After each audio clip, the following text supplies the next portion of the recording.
Right, everyone, I think we'll make a start as it's now 32 minutes past 12. I'll let people in as they come if we get some latecomers. First of all, I'd like to welcome you all to this event. My name's Kat Rado-Barnes, as you can see, and I will be hosting this event on behalf of GMCVO. The event is going to be recorded only so that we can edit it down and we can put it up on our website for people to refer back to. So if you don't want your picture to be seen on screen, by all means turn off your cameras, but otherwise just stay as you are. Today we're very lucky to welcome two speakers. The first of our speakers is Rabbi Grant, who will be speaking and informing us all about the Orthodox Jewish community in Greater Manchester. And then we'll be followed by Clare Bonetree from GMCVO, who will be speaking about her work with Bangladeshi communities in Greater Manchester. So it'll be a whistle-stop tour, if you like, through both, but I hope you'll find both very useful and informative. Each speaker is going to speak for about 30 minutes, give or take, and then answer any questions you have at the end of each of their sessions.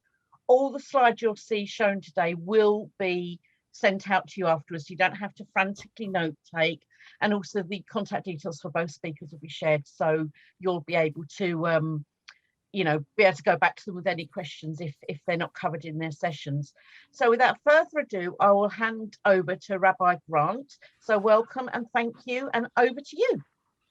Hello, thanks Kat for that introduction. My name is Rabbi Simon Grant. I'm the Director of Services of Binoh, which is an organisation working in the Greater Manchester Orthodox Jewish Community, and I'll be giving you a very short whistle-stop tour of our community, how it ticks, and the challenges that we face.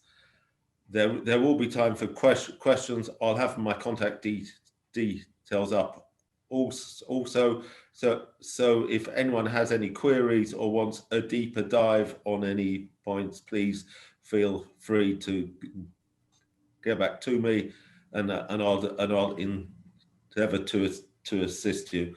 So the first slide, I've made this obviously very rooftop whistle stop, and I'll try and hit the main points, but obviously that I'll have to skip over some issues. So the main stops we'll be working on today are firstly the background and the demography, exactly who we are and where we come from. The second, which is very relevant for those trying to work with the community, will be around cultural literature and image norms, what is acceptable and what's not acceptable. As with other BAME communities, we have specific cultural norms that need to be met. The third stop will be the type of services and provision that exist in the community. And the final stop, as I mentioned, will be the challenges where we feel we have issues and challenges either currently or in the future. So if we can please start with the first slide, which is who are we? The background and the demography. So we are about 20,000 strong. We're a very geographically confined community based in North Manchester, the Crumpsall area, East Salford, Broughton, and South Bury, Prestwich area. And the reason for this is really twofold. Firstly, due to the very specific needs of our community, people need the umbrella of support and services they can only get inside a community. They need their shops, their schools, their synagogues, their religious leaders, and also on a very personal level, an Orthodox Jew would feel very vulnerable and very challenged, moving out somewhere where they didn't have the community support network like other minority communities. So whenever a new community is established, it's always a group decision rather than an individual decision, because an individual simply couldn't hack it by themselves somewhere else. The fact that we are so confined does mean that as the community grows, we touch on to other areas, and there can sometimes be friction, and that's a point which I'll come on to later. Now, the next point which is important to know is what I've called the spectrum's edge. That is, as with any religious community, with the exception of the Protestant community, because this is a Protestant country, but as with any religious community, we are a spectrum running from those who keep their religion just in name to ourselves, the Orthodox end. And the further along the spectrum you go, the more specific your needs are. Someone who only keeps their religion in name, their needs are almost identical to those of the national norm. Whilst when you come to the other edge, to our edge, our needs are very, very specific, as they're based around a set of rules and customs which govern our whole life, and therefore govern how we act, how we tick, and how others have to relate to us. So the one major difference that we have from the national norm is that we have very large families. Average family size is 3 times the national average. You know, families have 8, 10, 12, even 15 members. It's a very, very child-heavy community. If you ever come to this part of the world, you'll see women or even men, you know, pushing buggies with 2, 3, 4 kids hanging on. You know, it's a very, very child-heavy community. 50% is under 16. I'm 57 now, and when I walk into the synagogue, I feel like I'm an old man, because there are so many people there, so much younger than me. And what that means, obviously, inside the general Jewish community, is that we are growing at a huge rate, and we are said to be the majority of Jews in the United Kingdom and the United States in a few generations time.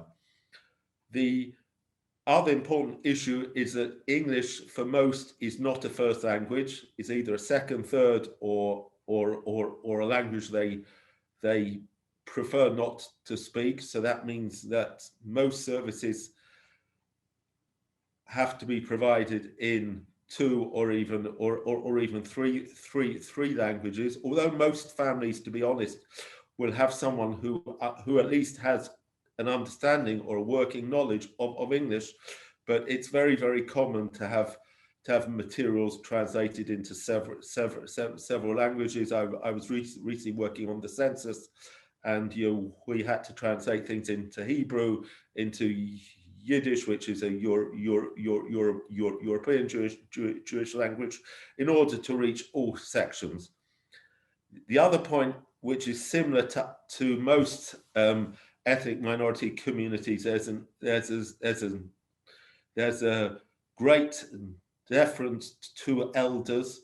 The elders are seen as being people who are able to transmit the culture, the norms, the traditions of the community.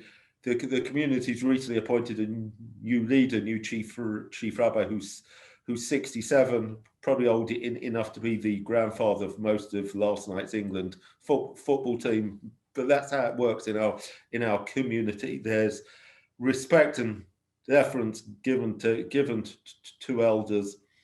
The other important point, which I'll come on to, is that there are some severe economic and health inequalities, and COVID-19 shone a light on them. We were unfortunately 3 times over represented in serious illnesses and fatalities during COVID-19. Obviously, there's a lot of reasons for this. The fact that we live together in very, very close contact, multi-generational. There's a lot of social contact in schools, in shops, in synagogues. The fact that people don't feel comfortable accessing mainstream services. The fact that mainstream services aren't always presented in ways that we feel comfortable with. But the result of these inequalities was very, very stark during COVID-19, and one of the challenges, which I'll come on to later, is how the community and mainstream services move on from that in order to tackle these challenges.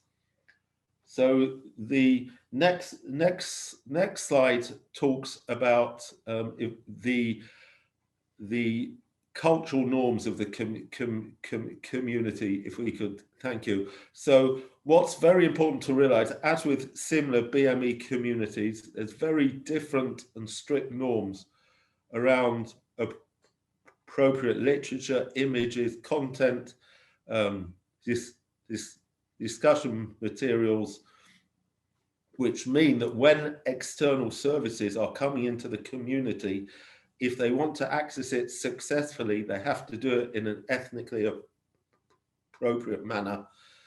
So one of the main things you'll notice is issues around gender separation, very, very strict gender separation. There's no outward signs of affection, no handshaking, women dress in what the community regard as an appropriate and modest manner.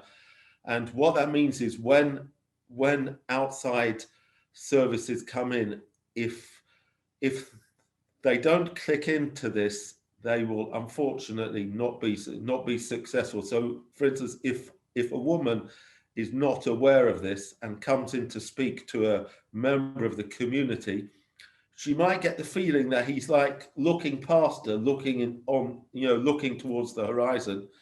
And if she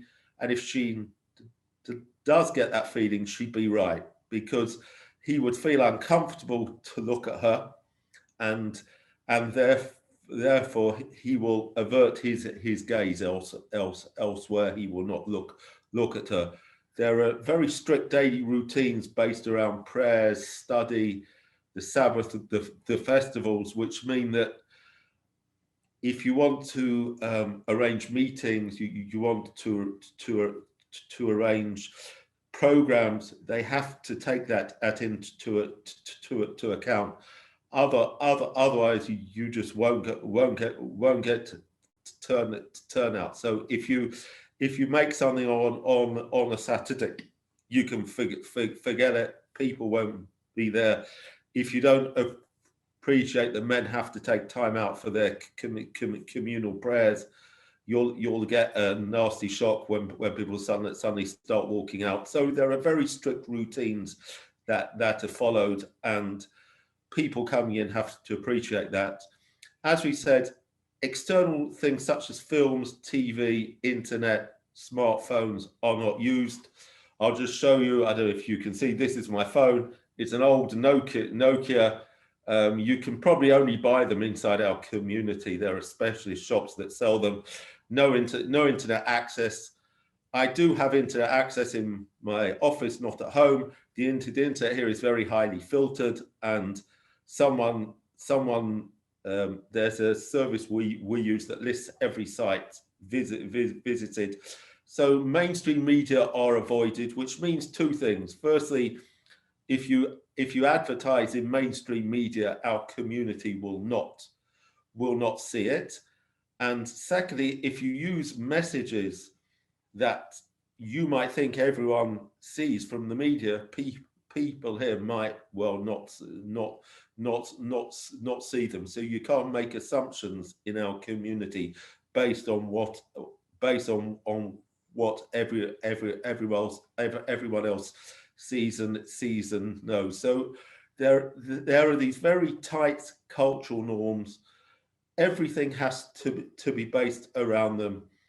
And what that means is, if you challenge or oppose them, then unfortunately you will fail. People will be very polite, but they will simply not access them. If you say, if you dump it on a plate and you say, you know, this is how we do it, like it or lump it, then people will simply not access it. And my organization and others spend a lot of time designing services that are culturally appropriate, because if you have services that are not, what you will find is that people will simply not use them. That doesn't mean the need goes away. It means that people will simply not use the service, and therefore the responsibility falls on providers such as ourselves to provide that service. So moving on from that to the next slide, which is what type of provision is there in the community? So as I mentioned earlier, like with other BME communities, there's a very severe mistrust of bureaucracy and mainstream services due to Macpherson institutional racism, the fact they haven't understood and regarded ethnic sensitivities. So people don't feel comfortable accessing these services. So people will come to someone such as myself in order to help them and in order to either support them or access mainstream services. What happens therefore is there's over 200 kind of social service gemachs or organizations there to help people, be it anything from giving people lifts to hospital, an emergency first aid service, if you've got guests coming and you need extra beds, anything that the community will provide for you. Someone somewhere will be able to assist you. My daughter set up something that if people are holding a social event and they want to make it a bit nicer, she has chair covers to make the chairs look a bit fancier. So you can basically find anyone who can assist you. And this comes back to the idea that people simply don't feel comfortable accessing mainstream services. As we mentioned earlier, there are severe economic issues in the community. Having large families and having a very, very restrictive and limited employment provision, because people don't feel comfortable going outside the community and accessing external employment. So therefore there are issues around employment provision, how people can be supported. Obviously some people are self-employed, others work for members of the community, but the challenges of a member of the community going and working for an external provider who would probably not appreciate and not click into all their needs will be very, very steep. It's not impossible. Some people do it, and now especially mainstream service providers are becoming very, very culturally friendly, but it's a steep hill to climb. So therefore this also means there's a huge amount of private medical support, private educational facilities. Children attend religious schools rather than state schools. We ourselves here in Binoh run special education support for children, simply because the parents will not feel comfortable accessing mainstream services. There was a report from De Montfort University a few years ago. Only 1% of the community would access mainstream crisis support. They just don't feel comfortable with it. They'll come to me. They'll come to other umbrella providers and ask them, can you support us? What this means, therefore, is there are a large number of children with special education needs. With so many kids, you are going to have a lot of kids with special education needs. The other issue, which is important to note, and this isn't passing judgment on anyone, is that abortion is not something which is accepted in the community. So people will give birth to children with serious physical or mental disabilities, which maybe in other communities they would decide to have an abortion. So there's huge numbers of children with social, educational, behavioural needs. There's been a very high profile case, which you might have seen, something called Alta Fixer. She's a young girl here in the community, born with very, very severe learning difficulties. She's in the Manchester Children's Hospital. The hospital want to turn her machines off. The parents are set against it. They went to the High Court. They've now taken it to the Court of Appeal, and it really shows the clash of two cultures. The judge even said this. You know, the parents are coming from one angle, and the hospital are coming from another. It's a clash of two completely different cultures, which is currently working its way through the courts. The final point is education and study are not something that you do just in order to pass exams and then move on.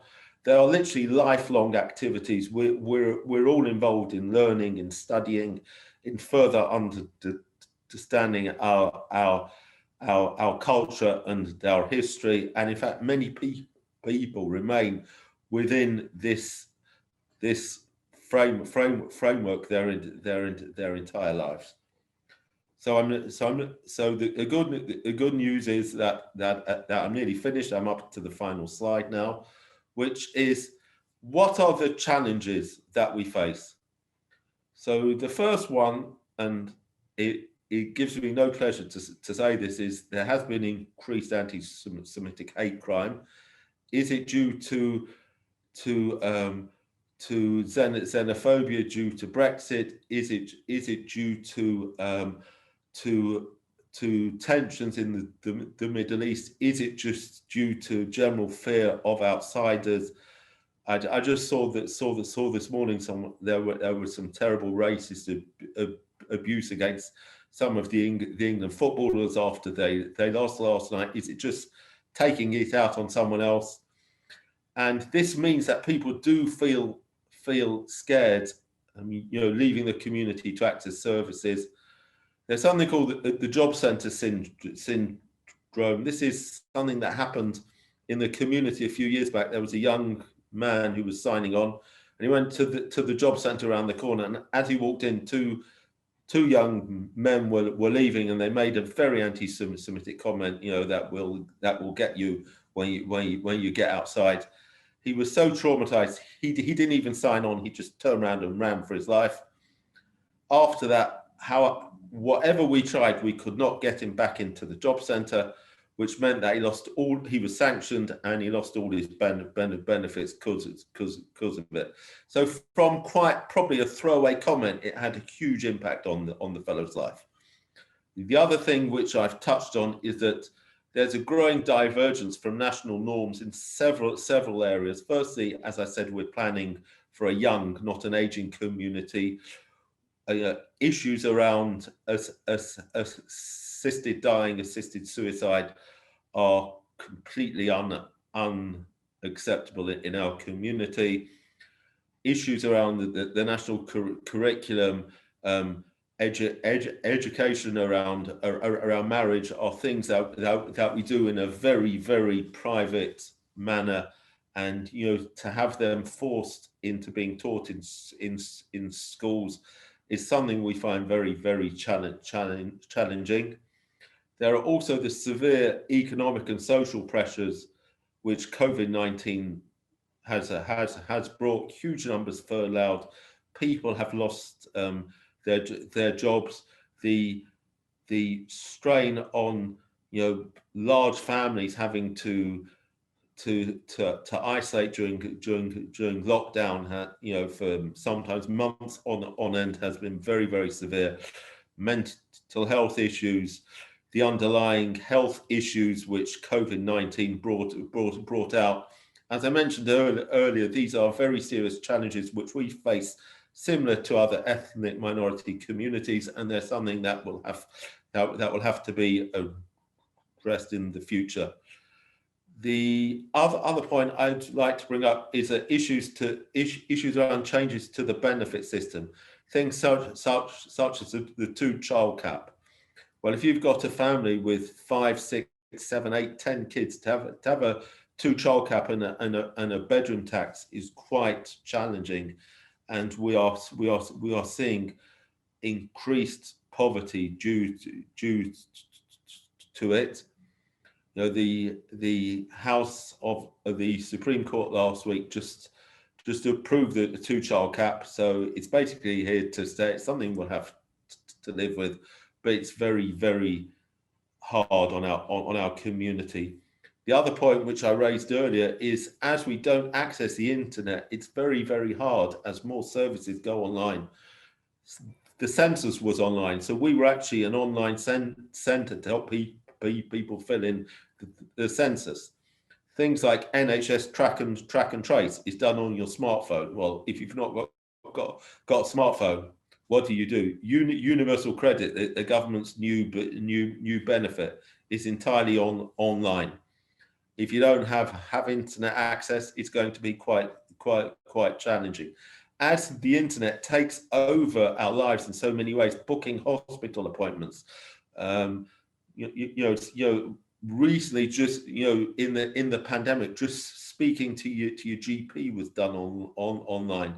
If you've got if you've got digital exclusion, then it's very, very tough. And the final point I'd like to raise, which is something I touched on earlier, is as a community expands at such a large rate, we are inevitably pushing out the borders of the community geographically. We are moving to the next road down where previously people didn't move to, and then the road after that. So that can create tensions with established communities who feel they are being challenged, they are being invaded, and conversely, our community sometimes feel they are being treated unfairly. As with most arguments, there's both sides are right. There's points to both sides, and what we've spent time doing with the local neighbourhood management team is trying to increase understanding of our community and our culture. So when people do move to areas where they've previously not been to, it's not like the Martians are landing. There are ways where how we can meet and understand what's going on and diffuse tensions. So I'm pleased to say that's me done. I hope you found that interesting. If you've got any questions now, please speak. Please raise them, or else you can contact me afterwards, and I'll try and help you. Thank you very much for your time, and thank you for listening. Thank you so much for that, Rabbi Grant. That was really, really interesting. We are running a little bit short on time, but has anyone got anything urgent they'd like to say or ask before we move on? I've obviously bored people. No, not at all. Not at all. No. Okay, then. Well, if that's the case, without any further ado, Rabbi Grant, by the way, if you'd like to go, you're it's fine. I'll just turn my thing off. No, it's fine. It's fine. Could I just say one thing, Kat? Sure. Yeah. And that is what the rabbi said. Like the other ethnic minorities, we do have a lot in common with our needs. Like you're saying, with the language, because census, I work for them as well, and I had to target people in Urdu and Gujarati for the census, and it was online. So I totally agree with your comments there. Yeah. No, thank you, absolutely. Andy. Thank you. Good. Thank you. Right. Well, I shall now bring on the next speaker, who is Clare from GMCVO, and she will be doing her presentation now. Over to you, Clare. Thank you. I hope everyone can see the slide there. So I've called the slides Working with Hidden Social Isolation in Minority Communities, and I think and what I'm going to talk about is from an outsider's perspective, what might work in, and what are the things you need to bear in mind in trying to reach into a community that you're not part of, in order to offer opportunities or make connections for people who within those communities are not getting their needs met. So I'll talk a little bit about that, and I'll talk about some findings from some research. Yeah. So I'm Clare Bonetree, and I'm a project officer at Ambition for Ageing, and here we go. That should help. Make that small so I can see what you're saying. Right. Yeah, I'm Clare Bonetree. I'm a project officer at Ambition for Ageing, which is based at GMCVO. It's part of the National Ageing Better programme, which funds place-based, age-friendly work with older people in 14 areas across England. And Ambition for Ageing is the largest of these programmes. The delivery phase of the programme ran for 5 years in 25 neighbourhoods across Greater Manchester, and provided small investments to community projects which were co-produced with older people, and the microfunding was decided by panels of older people in each area. The programme also included a partnership with the University of Manchester to do research, so it was there was a lot of research as part of this, and the LGBT Foundation was involved, hosting an equalities board, which was an internal advisory group that supported and amplified the voices of people with experience of inequality within the programme. So let me keep these slides moving. So today I'm going to share some learning from a project that was run by the Red Cross and funded by Ambition for Ageing that sought to connect with highly isolated older people in small Bangladeshi communities in 3 areas of Greater Manchester: Oldham, Rochdale, and the inner city Longsite area of Manchester itself. We've produced a briefing document based on the Red Cross workers' evaluation of their project, and you can find this on our website. It shares highlights and key messages from the project, many of which were learned the hard way through having to adapt to a lot of challenges, that came up along the way. For example, the project had quite some difficulty getting going at first. The initial communications landed badly with the community, and it took a while to work out the right way to reach older people within those communities.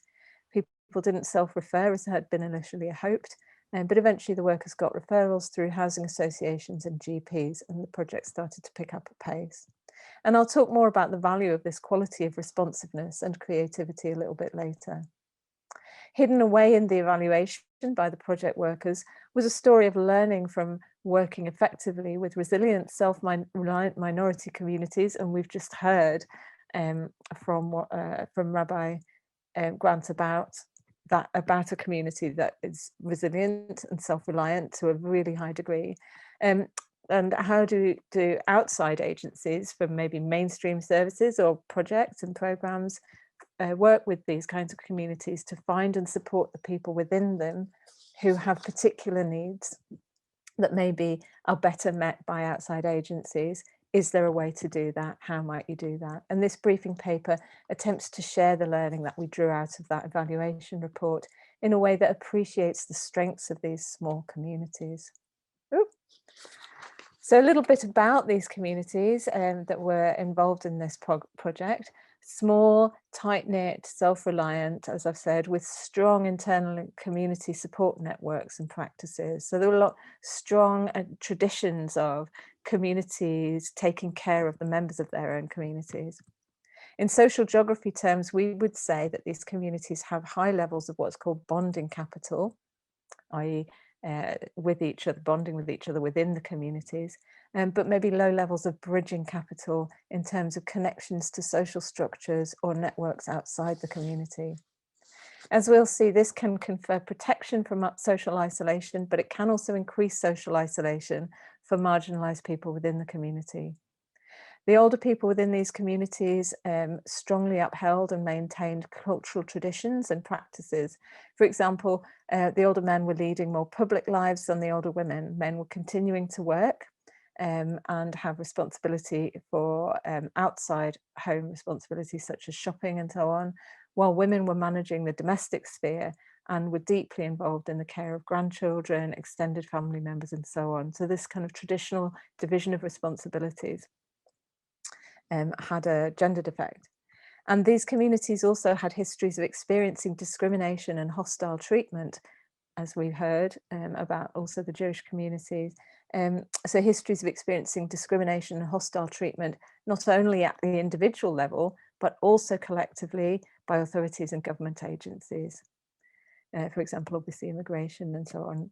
So these characteristics make these communities highly resilient, and they can also confer a lot of protection against isolation, looking after each other and so on. But they can also raise the risk of social isolation when someone within a community like this doesn't have access to family-based support structures within the community. They might be doubly isolated, as the community doesn't have a history of accessing outside support. So in looking at the project workers report and reflections on what worked, we drew out some key learning to share. To start with, you have to understand that social barriers and an individual's or a community's characteristics can intersect to increase the risk of social isolation for some people. For example, the traditional gender roles in the communities in this project meant that men and women had different kinds of access to support structures outside the community, and therefore different levels of risk and protection against social isolation. So the project workers found it was crucial to work in a culturally sensitive way, respecting the community's values. For example, they found that the community rejected one-to-one work as intrusive. In addition, the pattern of male heads of household making decisions for other family members often meant that they could not approach isolated women individually. So these women were potentially more isolated, and also therefore less likely to be able to kind of reach out of the community. They switched to group activities for the project and found that single-sex groups were well attended, even for taboo subjects such as mental health. In order to work in this culturally sensitive way, we found the project workers have to be empowered to be able to be flexible, responsive, and creative, and able to adapt their approach as they go along. In this case, something quite significant, which was shifting from a one-to-one focused program to one that really worked heavily with group work. And another example was that the project took a while to get going with referrals because of the way that initial publicity had been rejected by community leaders as inappropriate, using inappropriate language and so on. And this meant there was needed a fresh start with new publicity, as well as an emphasis on group work. And that capacity to respond early on and redesign the project, that was in keeping with Ambition for Aging's overall program test and learn approach. And that was key to its ultimate successes. Another example of culturally aware creativity and adaptability was that the programme workers developed women's lunches on religious festivals where there weren't any so far. There were men's gatherings, but no women's gatherings. And they created, therefore, a safe and culturally appropriate space where women could connect with each other outside their homes. And it was not seen as a space that was being imposed on them by an outside agency, but was being facilitated for them within their community and their expectations and their needs. One of the things that, I've covered that. So further reflections, which I drew out from this learning, were about listening, learning, co-design, and so on. I talked about co-designing with the community, and that's covered in the briefing paper. Co-production and co-design is at the heart of Ambition for Aging's place-based work. And although this was not entirely place-based, one of the things that we learned from co-production overhaul is that you need to listen to a diversity of voices in a community to get the benefit of different perspectives. And this came through with this project, that where in the redesign of publicity and so on, there was a lot of working with community leaders. There was a real difference after that in how that was taken up. Community leaders don't always speak for everyone though, and those who are most likely isolated are least likely to be heard within as well as outside their communities quite often. And obviously this depends from community to community, so please don't assume that I'm generalizing about all communities all the time here. And so this again speaks to the importance of being responsible and adaptive in ways of working, and listening to as many voices as you can. Being culturally aware is about more than knowing about a community's history and culture. It means thinking about the implications of that community's experience. In this case, understanding that the Bangladeshi communities in Manchester had a history of experiences of institutional hostility as well as individual discrimination meant seeing how this had encouraged self-reliance, so that it became possible to work with that asset of self-reliance and with that need for kind of group and bonding work. And this leads to a deeper level of awareness. So for example, thinking not just about how you talk to a community, but about how you as an outsider from that community talk about the community and about your work. I mean, one example might even be thinking about that term outreach. Perhaps that's already a kind of othering, assuming that the community has problems, and instead maybe thinking in a more egalitarian way about reaching into a community that you're not part of or that you're not from. Another issue is, this is an important point actually, is about community infrastructure and community assets.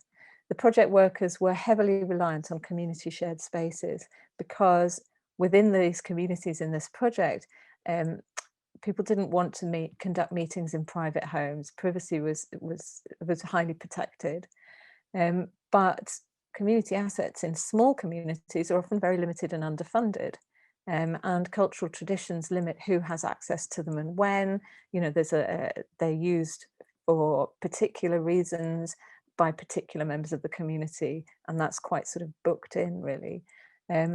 So another thing that we might take from this is that perhaps commissioners of projects and project managers need to reflect on how small minority communities can be supported to develop their infrastructure or use it in new ways that are still culturally congruent. And that might mean something about funding. It might mean something about how funds are shared and dispersed throughout communities, and what support those communities might need to build on their own assets. So lastly, who do we feel might make use of this briefing? We felt that BAME organisations and communities might be able to use it to advocate for specialist programmes and targeted support by saying, well, look, the research is showing that this is necessary, that it's important to work differently with us. We do need this kind of specialist approach. Funders can use it as evidence to support providing specialist targeted funding and microfunding to small BAME organisations.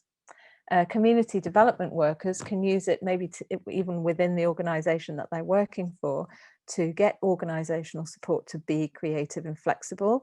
If they, you know, it's sometimes very difficult, isn't it, when you're at that level on the ground doing that frontline work, to turn around and say, look, I know we've said we'll do this for the money and we've got X targets and so on, but it's not working. We need to change the way we're doing things. And this kind of briefing paper can give you the evidence to say to your managers and so on, look, we've got to turn around and talk to the funders and say we've got to do things differently. And community organisations may be able to use evidence to support co-production, to kind of support their expectation that they should be involved in co-designing programmes, not just having programmes sort of produced and delivered to them. So when we launched the briefing paper, we targeted social prescribing projects, as well as our usual kind of suspects of ageing related and age friendly programmes. And we included BAME inequalities organisations in our dissemination. Now, just very quickly before I go, one other resource you might find helpful is our Toolkit for Inclusion, produced by the Ambition for Ageing programme, which is a nice colourful selection of case studies from the programme itself that illustrates 4 principles behind working with an equalities mindset. And we drew these from looking at the place-based work, rather than sort of deciding what the principles were and imposing them as categories. We looked at all of the case studies we could and drew out of them key principles And the principles we found were knowledge, ways of working appropriately with different groups, culture and values, and leadership. And that toolkit explains what we mean by all of these things. But I found that they all align with what was learned by the workers in the Red Cross Community Navigators program. So I think we're all onto something there. We're all talking the same language, and it's clear to me that Equalities Working is very much about respect. It's about your ethics. It's about the way you approach communities that you're not familiar with. You feel we've got something to offer. We're doing something that some people in your community might find useful. But how do we talk across our differences in the way that our differences in the way of working? We have to come from a place of respect, as well as knowledge, and being prepared, and humility, being prepared to say there's a lot we don't know, and asking communities to speak, and being prepared to listen. I hope that's helpful. And yeah, please ask any questions, and I'm happy to direct you all to our website to find out more. Thank you, Claire. Has anyone got any questions they'd like to ask Claire, or also Rabbi Grant, who's still here, I believe? So yeah, I am. I'm still here. Thank you. Good. Thank you. Any questions, please?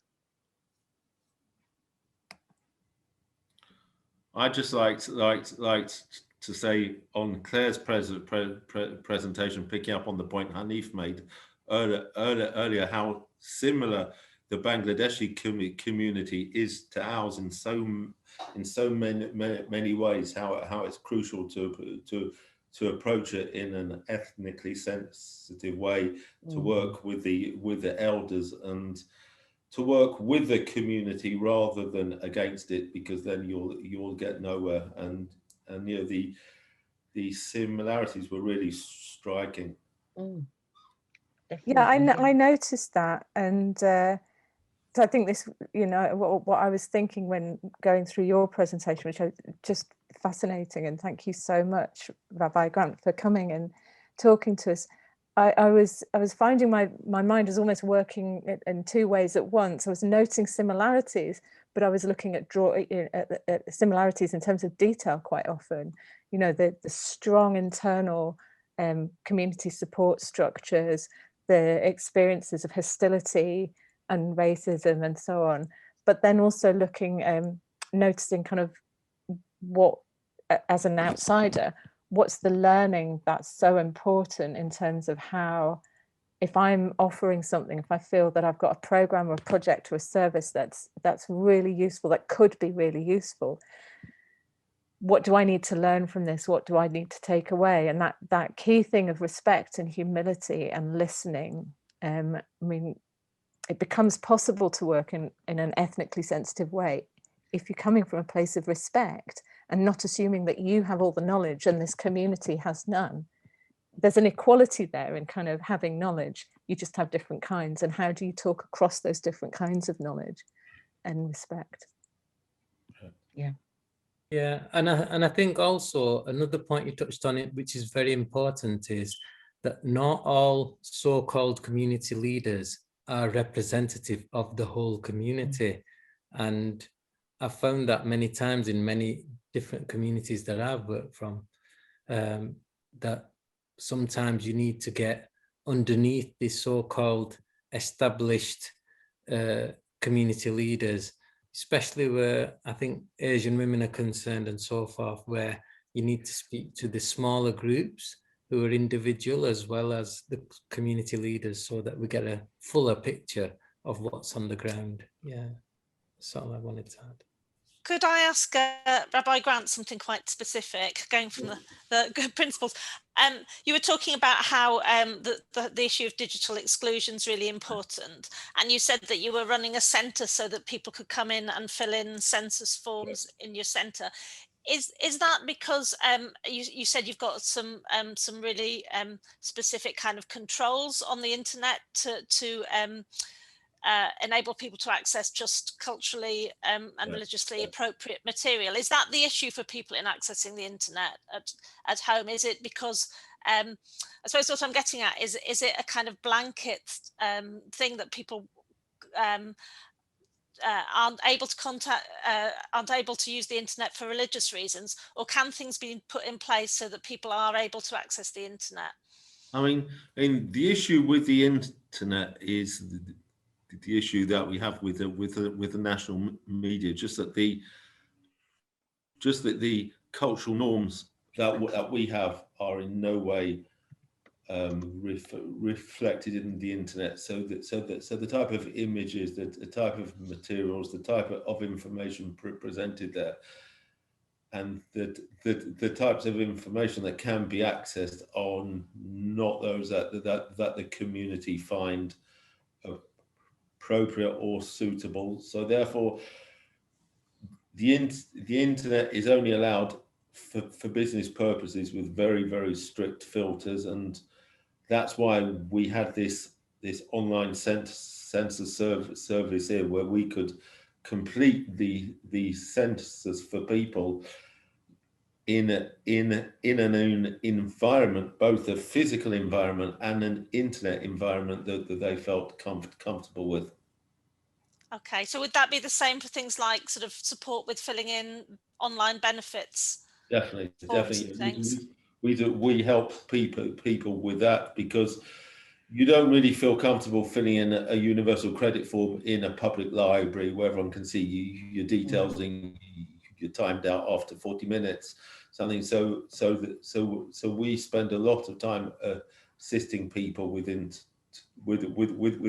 internet provision and use, and we are an accredited online centre for that. There's also the point, as I said earlier, people don't feel physically comfortable going to centres outside the community, where where maybe they'll see certain images they don't feel comfortable. Maybe they'll feel physically scared and vulnerable. So they'd much rather come to a centre such as ours. Thank you. Thank you. That's really useful. Thanks. I think Jessica's just put something in the chat, Rabbi Grant, about what about accessing health services, e.g. GPs going for cancer screening, etc. So obviously, this has come to the fore during COVID, where most GPs have not had one-to-one surgeries. So in our community, they've been doing it over the telephone, where people do have to access medical services such as booking consultations. There are centres such as ours that can do it for you. There are experts in healthcare who can show you the highways and byways to get there. But as I said earlier, the fact that more and more health and social care and government services are going online is a growing challenge for us. I won't hide that at all. Thank you. Any other questions from anybody? Oh, Jessica's asking about things like breast screening, where you physically have to go along to receive that screening. Right. So I know, for instance, from close family members, they did receive letters, inviting them for it. Some of these services are available in the community. Obviously, if someone has to leave for something important such as this, or a hospital appointment, they will do. But it's something similar to other communities that people will try and avoid if they don't have to. Okay, thank you. Any other questions?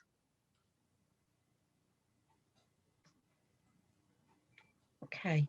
Well, if no one has any more questions, and we're nearly out of time anyway, I'd just like to thank both our speakers, Rabbi Grant and also Claire, for sharing their thoughts and insights with us. I will be sending out these forgotten the words, presentations, that's what I meant to say, to everybody later on today. And hopefully you'll find those of use. And by all means, please feel free to contact Rabbi Grant or Claire outside this session if you've got any further questions. But that was it. So I'd just like to give everybody a round of applause. And I will now officially end this meeting. Thank you. Thank you. Thanks. Bye, everyone. Bye-bye. Thank you. Bye.